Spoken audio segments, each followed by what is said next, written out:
Bonjour à tous et bienvenue au championnat du monde saison 5 de League of Legends. On est avec Shox, qu'on ne présente plus, host de Riot Games, officiel pour les événements. Bonjour à toi, comment tu te sens à ces Worlds et toi qui les as tous faits, quelle est la différence? Bonjour, je suis très fatiguée parce qu'on est donc demain est la dernière journée ici à Paris. C'est pas très cool que c'est fini maintenant demain, mais c'est fatigant. Mais être ici à Paris et avec les femmes françaises, je sais que c'est énorme et c'est fantastique parce que All Star l'année passée, c'était magnifique et ça donne nous tous l'énergie pour faire tout qu'on fait tous les jours. Et oh my God, je suis très fatiguée, ça ne va pas. Don't worry, it's okay. Le Doc Pullman et la France, tu viens de m'en parler, est-ce que tu trouves que le public français a une énergie supplémentaire? Oui, c'est incroyable et normalement c'est un peu, on dit de tous les fans, oh oui, les fans belges sont les meilleurs. Je sais pas, mais les fans français, les fans anglais, mais je pense que les fans français vraiment ont quelque chose de très spécial et je pense que c'est aussi parce que en la vie normale avec les Français, ils sont très en tempérament émotionnel. Quand ils sont fâchés, ils sont fâchés. Quand ils sont happy, heureux, ils sont très heureux. Et je pense que c'est ça, et c'est magnifique. C'est ça. On a les 6 premiers qualifiés des Worlds pour les quarts de finale. Est-ce que pour toi, il y a eu des surprises dans ça? Est-ce que tu ne t'attendais pas à voir certaines teams ou au contraire, est-ce que tu t'attendais à voir des teams? Oui, je pense que tout le monde a pensé que LGD va prendre la première place dans la groupe et c'est pas passé. 0 et 5 avant le jeu qu'ils ont gagné contre OG. Et OG, fantastique. I've known, je connais SoazPK pour 5 années et I was surprised. J'étais tout surpris de qu'est-ce qui s'est passé. Et aussi Fnatic. C'est dommage, mais ça n'a pas marché dans la première semaine. Donc j'espère que ça va être mieux demain. Est-ce que tu arrives à avoir une équipe favorite ou est-ce que tes amitiés avec les joueurs rendent ça compliqué?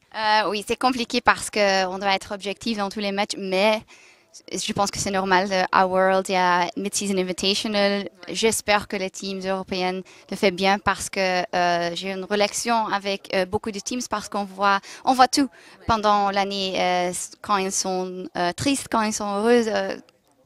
On voit tout. Donc, j'espère que tous les teams do well. Fait bien. Fait bien. Oui, c'est ça. C'est ça. Est-ce que tu suis la méta et est-ce que tu penses que c'est une bonne méta pour les Worlds? Est-ce que tu penses que ça donne assez de spectacles? Oui, donc on avait beaucoup de questions avant Worlds avec le nouveau patch et c'est facile, mais je pense que ça va bien maintenant. J'aime beaucoup que un joueur individuel peut pas décider un jeu.